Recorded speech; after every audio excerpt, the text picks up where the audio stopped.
బాగా చదువుకోవాలి. బాగా చదువుకోవాలి. చదువుకోవడం ఏం చేస్తావు? ఏం చేస్తావు చదువుకున్న తర్వాత?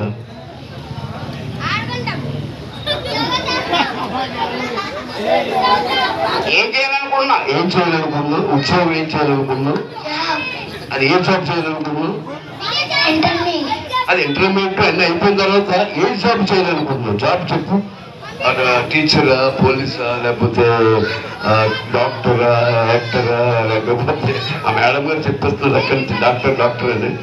డాక్టరా, యాక్టరా, ఏంటి ఏం చేయాలనుకుంటున్నావు?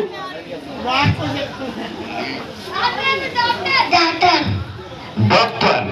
ఓకే, నువ్వు బాగా చదువుకోవాలి. ఏ డెంటల్ డాక్టర్ అవ్వు. డెంటల్ డాక్టర్ అవ్వు. ఏ పళ్ళు ఎవరికి అంటే డెంటల్ డాక్టర్ అవ్వాలా? రైట్, బాగా చదువుకోమ్మా. ఓకేనా? రైట్ బాబు, బాగా చదువుకో.